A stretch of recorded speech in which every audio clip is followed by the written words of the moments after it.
Thank you very much for inviting me to come today. A little bit of information about myself. My name is Deana, and I'm a certified dementia practitioner and a certified trainer for the National Council of Certified Dementia Practitioners. For 2 years, I was a state-tested nursing aide instructor, so those are the nurses' aide that work in nursing homes to provide care. And then in terms of my role at the ombudsman office, I work in the regional program, and I'm doing, well, 3 jobs really. One of which is that I am the volunteer coordinator. And though we call them volunteers in our office, the truth is that they are ombudsman associates. So really the nuts and bolts of our program is operated by certified ombudsman associates. They are certified and trained to do the ombudsman work. Those who are paid staff are known as ombudsman specialists. So that's what myself, and there are 5 of us in our regional program, and we serve 95 nursing homes, even more assisted living, and then of course the home care agencies as well. And each one of us represent the state long-term care ombudsman, and that is Beverly Lawbert. So when we go out and do work, whether we're ombudsman specialists or ombudsman associates, we are representatives of her. So she's our state long-term care ombudsman, and she's housed in the Ohio Department of Aging. So a little bit of a difference about what does an ombudsman do, what is our scope of authority, and what is our role. What an ombudsman does is we're kind of like that step before the regulators. If a resident has a complaint or concern about their care while receiving long-term care services, which now is a good time to explain what we mean specifically by that. It's not just those who are living in nursing homes, but if you live in an assisted living facility, if you live in an adult care facility, which is those homes, right now they're mostly private pay. There's some other funding streams, but they're physically homes located in the community, a house. 3 to 5 residents is one type of certification, 6 to 16 residents is another type. And anyone living there is receiving long-term care services. In addition, if you are living in your own home and having home health aides come to your house, you too, or your loved one, is receiving long-term care services. And so the ombudsman works for you. So every time I meet a resident or a home care recipient, my statement to them is, they'll say, "Are you with the state?" And I say, "No, we represent the state long-term care ombudsman, but you know who I work for? I work for you," because that's the way an ombudsman operates. We are advocates for the residents' rights. We only do what a resident asks of us to do because we're resident directed. Sometimes residents have complaints, but they're a little nervous, or family has complaints, but they really they want something done about it, but don't tell them I told you so. No problem. I get that. Know that it is completely illegal for any service provider to engage in any retaliatory practices, okay, which we would tackle that as well. But if you're a little concerned about having your identity exposed during an investigation, we honor confidentiality and any request for that. So whether it be the person who made the complaint or the resident themselves. We offer options of ways that we can tackle a problem to the resident, and then we have the resident give us an idea of how they want it to proceed.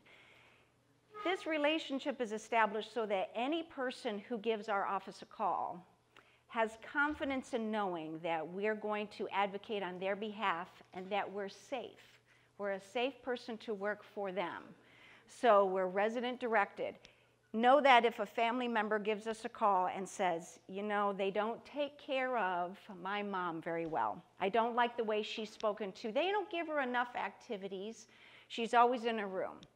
We would go to that resident themselves and ask. So long as the daughter says, it's okay to tell my mom I called you.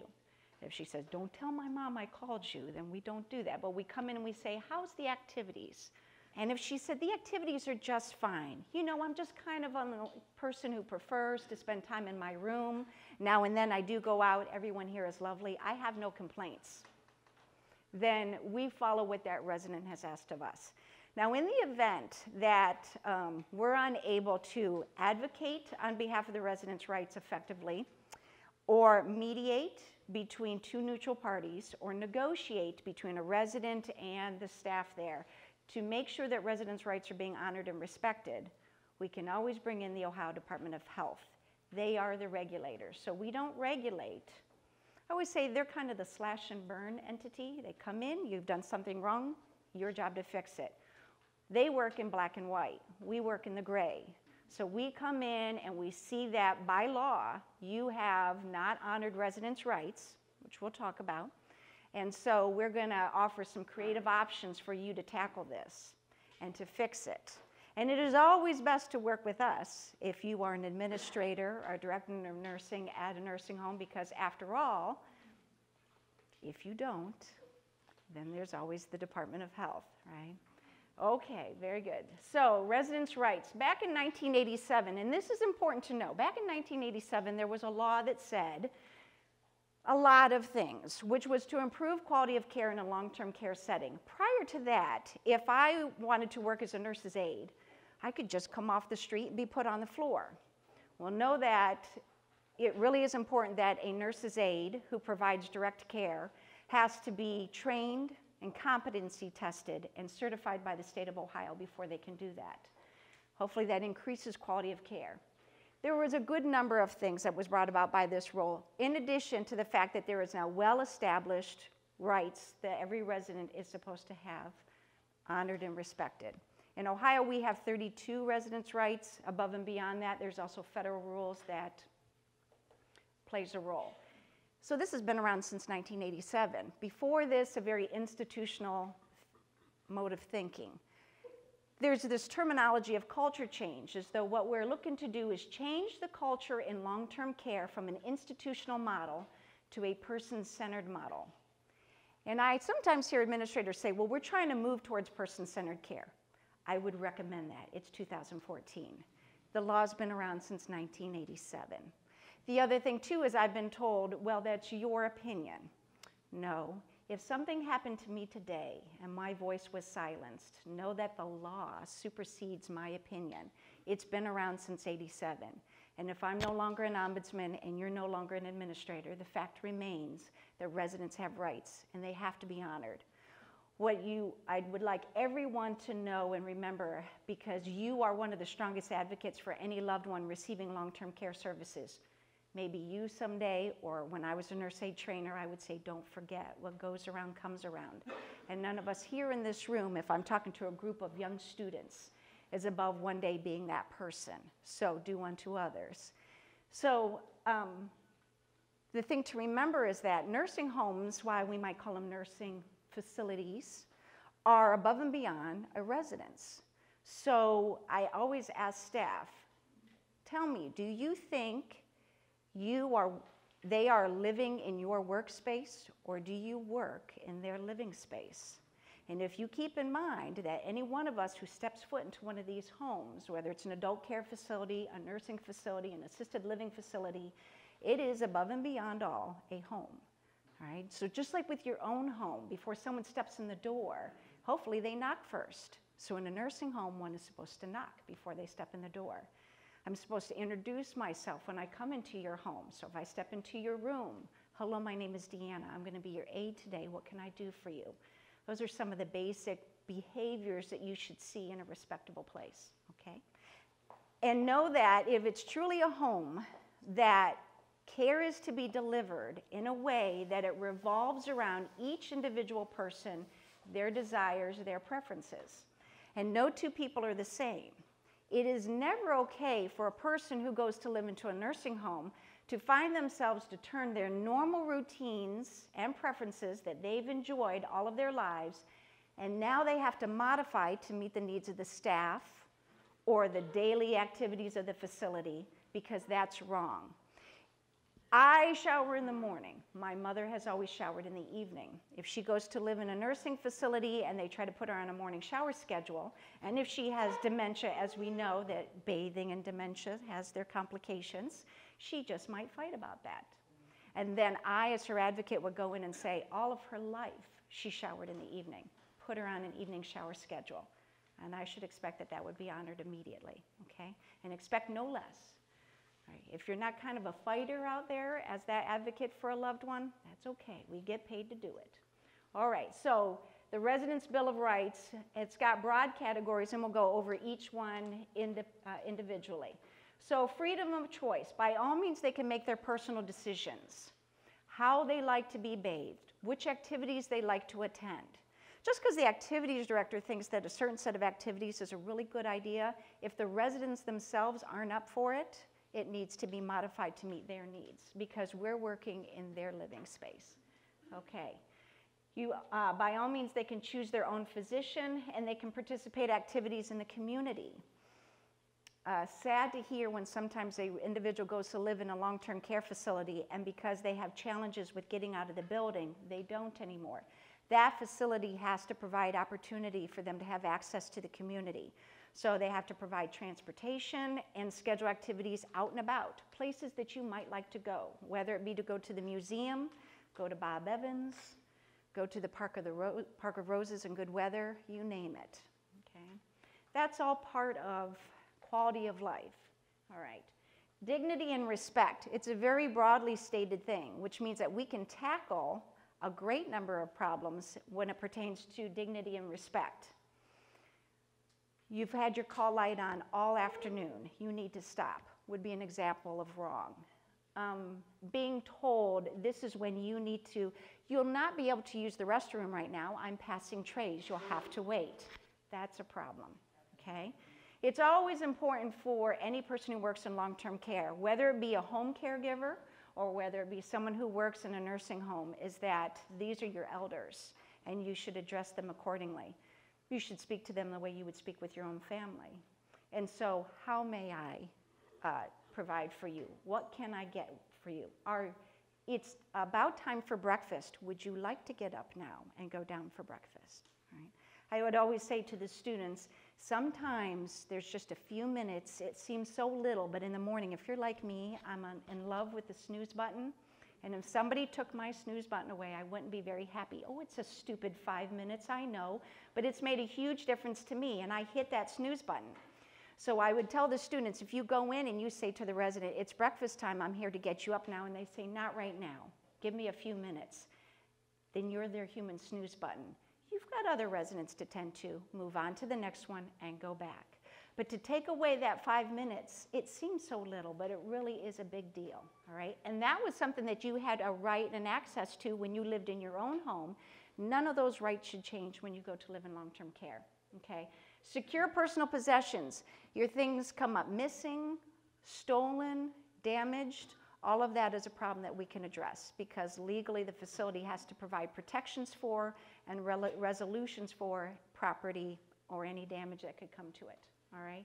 Certainly free from any sort of punishment or any type of restraints, and that includes chemical, overuse of drugs or antipsychotics.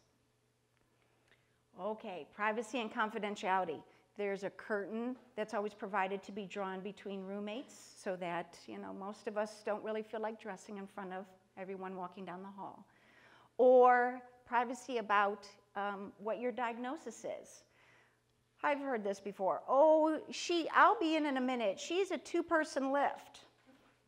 I'm sure she wants everyone in the hall to know she's a two-person lift. Or no, don't get them that dessert. They're diabetic. They need the sugar-free. All right, do you really want everyone in the dining room to know you're diabetic? That kind of stuff is examples of breach of confidentiality. So if you ever hear anything like that, don't hesitate to bring it to our attention. All right. The way it is best to do things is always phrase it in the form of a question.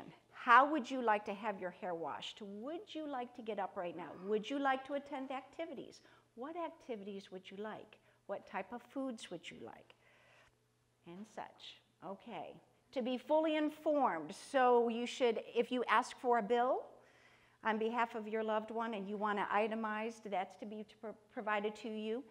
Residents' rights are always to be posted prominently in the building so that you know what they are. In addition, so that you know how to access the Ombudsman office or the Ohio Department of Health or CMS if you need to or wanted to contact any of those agencies that have a scope of practice in the building, you have access to them. And if English is not your first language, If you are blind or deaf, then that information has to be provided to you with the adaptations necessary.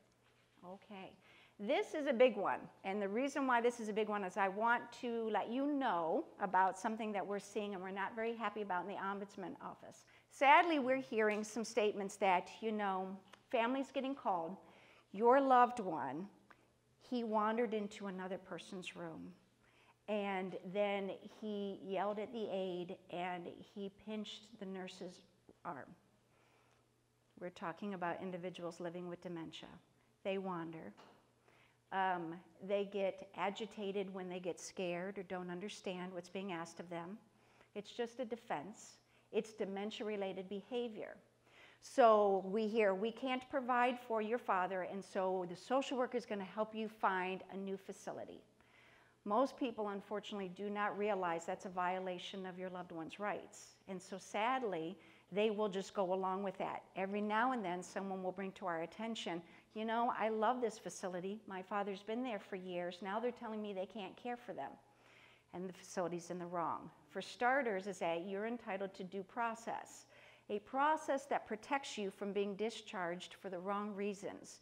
If you agree to voluntarily leave because you think you have no options, you've kind of thrown away your rights to due process. So know what your rights are, your loved one's rights, which is, there's very few times there's a reason for an emergency discharge. So we don't even have to talk about that much because honestly, there's very few times that that's appropriate. If a facility really feels that they can't meet your needs, hopefully proactively we can come in and get them to rescind a discharge notice by bringing to their attention, you haven't done everything needed to properly provide for this person.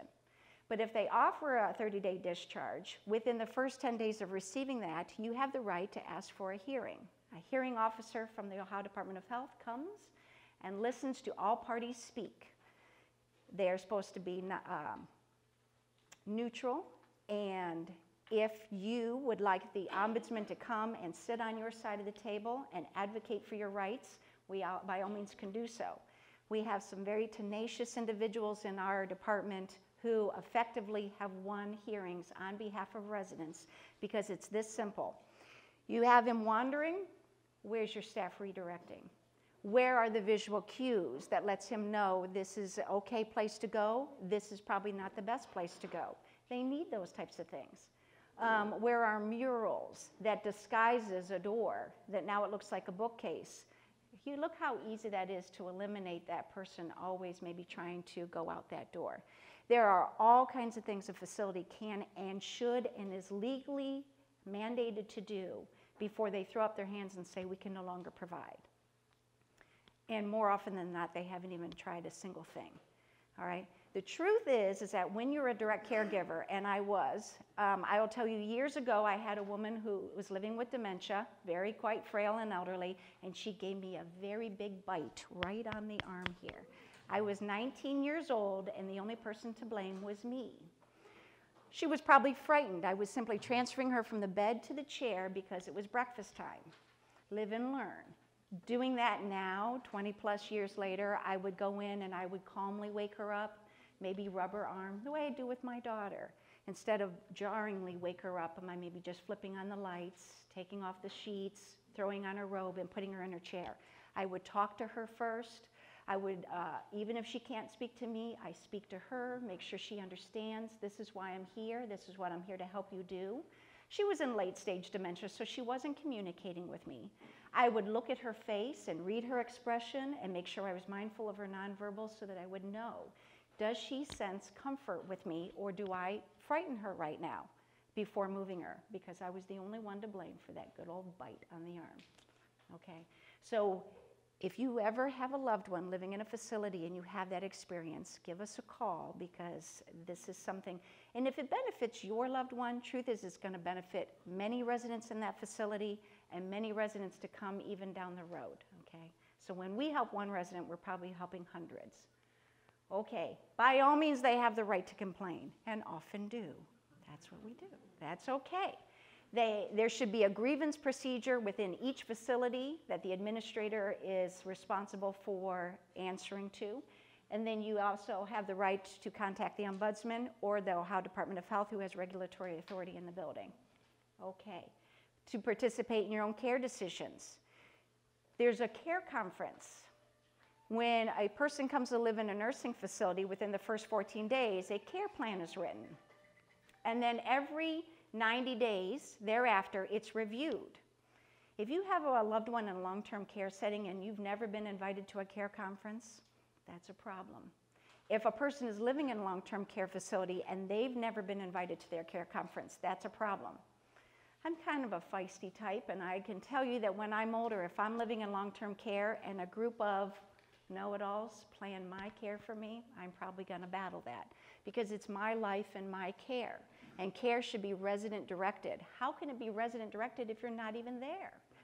If the resident can't be there to speak for themselves, or in the case of someone living with dementia, if they can no longer voice their wants, needs, then their sponsor, meaning their spouse, their kids, their loved one, their best friend who knows them well, can help be that voice for them. So, care planning, all right, every 3 months. And then if in between those 3 months you have concerns, request a care conference. Ask the ombudsman come, if you so choose, to be there, to make sure that your voice is heard and that there's proper follow-through afterwards. Okay, so resident-directed care. And the right to refuse treatments, to refuse medications, etc. Okay. The rights to visits, and not just visits, but the privacy of those. To have a private place to go, to not have the door open while you have visitors, to make phone calls without someone standing over your shoulder. Okay, and then of course, like I said, you can contact the ombudsman. Where's your cookie? Oh, there it is. The Pioneer Network is an entity that promotes person-directed care, and they have some great literature for shoppers. If you think about it, I always remind caregivers, or I really prefer to call them care partners because it should be a care partnership, that you're providing a service. Just like if you worked in a hotel, you're going to bend over backwards to provide good service. Well, just because our residents can't just check out and go to a different hotel where they're not mad and put up a bad Google review, you still are providing a service, and you should still bend over backwards to provide said service. And so if you're going to select a long-term care facility, you want to shop around. And the Pioneer Network provides 2 flyers that has questions that you can go and ask of a facility about their practices, and it also gives you examples of answers to listen for so that you can make a determination, is this the kind of facility I would like my loved one to live in?